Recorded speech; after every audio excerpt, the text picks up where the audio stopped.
Ça, c'est la Realme 9 4G. Et il m'embête un petit peu ce smartphone parce qu'il n'est pas parfait. Alors ce Realme 9 4G, c'est Realme qui me l'envoie pour que je vous donne mon avis. Et comme je te l'ai dit au début, Realme a fait des choix. Bon déjà parlons du prix. En ce moment même sur Amazon, il est à 249 €. C'est sûrement une promotion. Je te mettrai les liens en description au cas où que la promo y soit toujours. Sache qu'il y a plusieurs coloris. Là j'ai eu le couleur orange Realme. On a une version noire, on a une version un peu blanche, bleue avec des reflets. Bon, voilà, ça 3 coloris. Après pour le design, là c'est où on aime ou on n'aime pas. C'est vrai que moi je suis pas fan du orange comme ça. Pourtant j'aime l'orange. Là on a un effet un peu d'ondulation. Oui, je dirais d'ondulation. Ça fait un peu ondulé, c'est pas mal, hein, c'est du plastique, en tout cas ça a son style, et je pense qu'en blanc, bleu, ça doit être pas mal. Ça doit même... Ouais, moi je pense. Comme je disais, il est pas moche, ça fait quand même qualité, même si on reste sur du plastique, ça semble de qualité, c'est résistant, c'est doux, ça prend pas trop les traces de doigts, ça c'est très bien, les contours sont dorés, et ça je trouve ça tout simplement magnifique, et on peut dire que les finitions sont réussies, on est sur un smartphone peut-être entrée moyenne gamme, mais qui a rien à envier au téléphone bien plus cher à 400 €. Pareil pour le module photo, on est sur une sorte de verre transparent, avec les caméras qui ressortent un petit peu, bon si on devait lui trouver un défaut sur l'esthétique, il y en a un, qui est le même sur pratiquement tous les Realme, c'est que ils se ressemblent tous. Faut l'avouer, dites-le moi en commentaire ce que vous en pensez. Moi en tout cas, je trouve qu'ils ressemblent beaucoup à ses frères et sœurs. Ouais, peut-être que c'est on sait pas. Enfin voilà, dans l'ensemble, on est sur un joli smartphone. Sache qu'il y a aussi la prise jack sur le dessous. Moi j'aime beaucoup, surtout qu'il a une très bonne prise en main, vu qu'il est bien fini, qu'il a les rebords un petit peu arrondis sur la partie dos, et ben la prise en main est excellente. On a un poids seulement de 178 grammes et une épaisseur de 7,99 mm. Ce qui le rend agréable à utiliser, même à une main, c'est confortable, franchement c'est pas trop lourd. On est sur un bon smartphone, une bonne prise en main. Esthétiquement, voilà, après chacun ses goûts, mais c'est réussi. Après, je l'utilise à une main, ça va dépendre des mains aussi. Hein. Si tu as une grande main, ça va, parce qu'on est sur un écran de 6,4 pouces. L'avantage, c'est qu'on est sur un écran AMOLED 90 Hz. Et 90 Hz en adaptatif, c'est-à-dire qu'automatiquement, il va monter à 90 ou descendre à 60, etc., selon les besoins du smartphone. Et ça, c'est bien pour le tarif. Bon, après, résolution, rien de ouf, hein, c'est standard, on est du FHD+, et qui dit AMOLED, dit bonne colorimétrie, bon rendu, on a des bons contrastes, on a d'excellentes couleurs, dynamiques, bon, c'est de l'AMOLED, c'est très bien. Pareil au niveau de la luminosité. Alors, luminosité en extérieur, je l'ai trouvé confortable. Sache qu'il peut monter jusqu'à 1000 nits en pic, ce qui est plutôt très bien. Pareil pour ce tarif-là, même excellent d'ailleurs pour ce tarif-là. D'ailleurs, sur cet écran, ce qui est très bien pour ce tarif-là, c'est qu'on a une empreinte digitale sous l'écran. Si vous me connaissez, vous savez que j'adore ça. Je trouve ça super bien mieux que sur les boutons sur le côté power que j'aime pas du tout. Là, en plus, elle fonctionne plutôt bien. C'est réactif, une demi-seconde. Pareil pour la reconnaissance faciale qui fonctionne aussi très bien.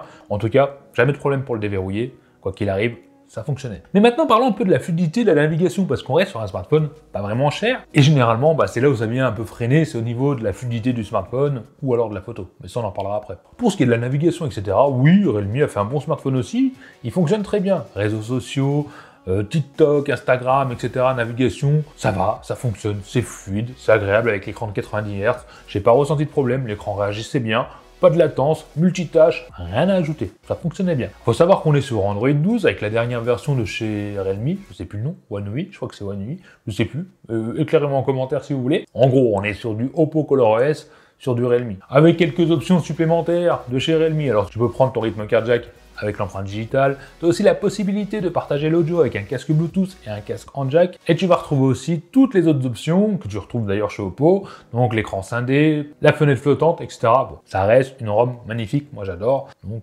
j'adore la ROM de chez Realme. Comme je le disais au départ, au début de cette vidéo, Realme a dû faire des choix parce qu'on reste sur un tarif un petit peu agressif, en tout cas abordable entre guillemets, et le processeur, on est sur un Snapdragon 680. Alors oui, clairement, on n'est pas sur le processeur le plus puissant. Oui, non, même pas, non, pas du tout. Et pourtant, comme je te l'ai dit il y a 2 secondes, la fluidité était excellente, ça allait très bien, sachant qu'il existe 2 versions.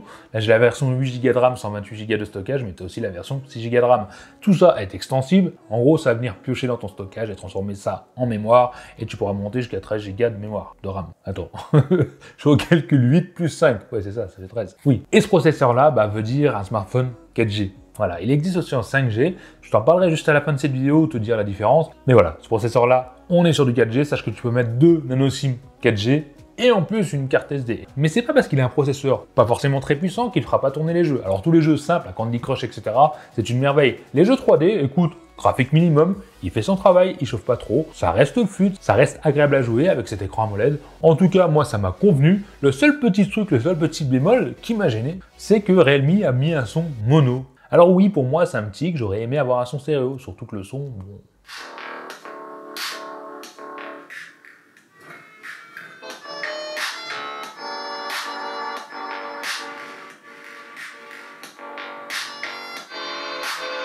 Voilà, le son est pas ouf, ça fait son boulot. Bon, un petit son stéréo à ce tarif-là, ça aurait été sympa, quoi. Bon, après, ils ont fait un choix, mais je vais te l'expliquer juste là, après. Déjà, au niveau du chargeur, sache que dans la boîte, tu as un chargeur fourni de 33 watts. En plus de ça, tu as une coque en silicone transparente. Et ouais. Ce chargeur, donc, c'est une charge rapide. On a une batterie à l'intérieur de 5000 mAh qui va pouvoir te faire tenir en autonomie un jour et demi. Ouais, allez, même 2 si tu veux, bon, on va dire un jour. Et ce chargeur 33 watts, l'avantage qu'il a, c'est que tu pourras charger ton smartphone en 1h15, 1h30, de 0 à 100%. Ça reste un avantage. Tu as des marques à 500 € qui, même 1000, qui ne te donnent pas de chargeur. On dira pas de nom. Ose, vas-y. Et là où je t'ai dit où Realme a dû faire un choix, c'est par rapport à la photo, parce que sur ce modèle-là, ça n'a pas rigolé du tout. On est sur un capteur principal, une caméra de 108 mégapixels de chez Samsung. Bon, tu vois 3 caméras, oui, parce qu'il y a aussi une caméra de 8 mégapixels ultra grand angle et une macro de 2 mégapixels. Mais là, c'est un mauvais. Là, ça fait contraste. C'est comme mettre une Ferrari à côté d'une voiture sans permis. Enfin voilà, Realme a voulu taper fort sur la photo et le résultat est bon. On n'est pas sur du haut de gamme. Oui, ne rêve pas, on n'est pas sur de haut de gamme, mais le résultat, comme tu peux le voir, moi je le trouve correct. En tout cas, en pleine luminosité, on a un bon rendu, on a de la profondeur dans la photo, on a des photos qui sont pas cramées, en tout cas c'est très rare, tu peux en trouver quelques-unes hein, si tu cherches, tu pourras cramer le ciel, mais en général la gestion des couleurs et des dynamiques des couleurs est très bien, surtout du HDR, et bon, on aura peut-être un petit peu de saturation, c'est un petit peu... Bon, ça pousse un petit peu en avant les couleurs, mais c'est vrai qu'en tout cas, le rendu global en pleine luminosité, j'ai bien aimé. Là où j'aime un petit peu moins, ça va être l'ultra grand angle qui vient changer la colorimétrie, et pour moi être un peu plus saturé, j'ai pas été fan. Sache que tu peux aussi faire un zoom x3 qui reste correct, et un zoom x10 qui reste, bon, on peut dire, acceptable. Oui, c'est ça. Et même le mode portrait est plutôt efficace, comme tu peux le voir. Bon, c'est trouble autour, ça fait son boulot. Mais il y a un truc auquel j'ai failli complètement oublier de te parler, c'est la photo de nuit. Bon, c'est clair, les conditions n'étaient pas ouf, enfin, j'avais pas beaucoup de lumière dans ces photos, mais il y a énormément de grains. Bon, le résultat est vraiment pas dingue. J'aurais aimé avoir un peu plus de travail là-dessus. Bien sûr, quand tu viens mettre un peu plus de luminosité, le rendu est tout de suite meilleur, les photos sont correctes, sans être excellentes, on n'est pas sur du haut de gamme. Le rendu de nuit, je suis un peu mitigé entre les deux, entre moyen et des fois pas très bien. Pour la partie avant, on a une caméra selfie de 16 mégapixels. Elle a rien de dingue, le rendu reste convenable. Bon, là, on peut pas dire que c'est un travail de malade. C'est correct, voilà. J'ai pas envie d'aller plus loin. Ça fait son travail, en tout cas, il y a un bon traitement logiciel. Mais voilà, c'est pas dingue. Ça dépendra. Ça fera son travail, quoi. Mais par contre, là, j'ai un petit peu moins aimé. Ouais, c'est la vidéo. On va sur 1080p 30 images par seconde. On va courir un petit peu. Allez, on va voir ça. Ce que ça vaut. Bon, sur l'écran, c'est pas ouf. Petit autofocus. Ouais, ça gère plutôt pas mal. Alors là, on est en 1080p 30 images par seconde. Sur l'écran, ça me plaît pas trop. Ça a l'air un petit peu trouble. Je cours un peu. À voir, hein, on est en pleine luminosité. Avec le ciel derrière qui est un peu cramé. Bon, ça a pas l'air top. Bon, on peut filmer jusqu'à 1080p maximum. Bon, ça aucun pardonne. Par contre, le rendu, surtout sur la caméra de 108 mégapixels, bah, il m'a pas fait... Moi, j'ai pas kiffé. Dites-moi en commentaire ce que vous en pensez de ce que vous avez vu. Je pense que vous comprenez mieux pourquoi, au début, je disais que j'étais partagé. Parce que oui, ils ont fait des choix pour ce tarif-là, c'est normal. Et ils ont beaucoup donné sur la photo et l'autonomie.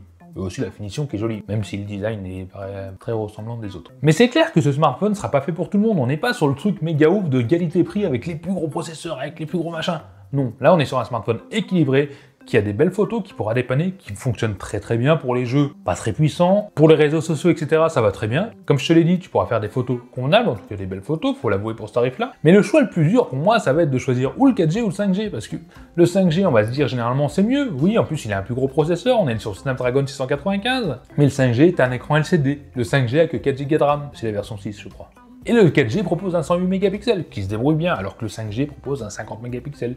Bah, je l'ai pas testé, mais pour moi, qui se débrouille moins bien, je pense. Alors oui, c'est un choix difficile, mais moi, personnellement, je choisirais le 4G, parce que le 5G, pour moi, au jour d'aujourd'hui, c'est pas vraiment utile, et pour ce que j'en fais aussi. Donc, conclusion, ce Realme 4G est bien, on est quand même sur Android 12, on a quand même plein d'options, c'est une ROM super efficace. Bon, voilà, il a ses atouts, il a ses petits défauts, à vous de me dire dans les commentaires si ce smartphone est fait pour vous. Moi, j'en ai terminé pour aujourd'hui, j'espère que ça vous a plu. Bien sûr, mettez-moi ce pouce vers le haut si vous aimez la vidéo, et si vous n'êtes pas encore un tout qui me tient, abonnez-vous, plus la cloche de notification, c'est le truc méga important, et je vous dis à la prochaine vidéo. Allez, bye.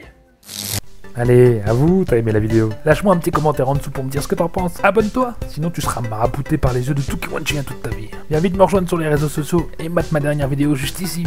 Allez, je compte sur toi pour la prochaine vidéo. Bye bye.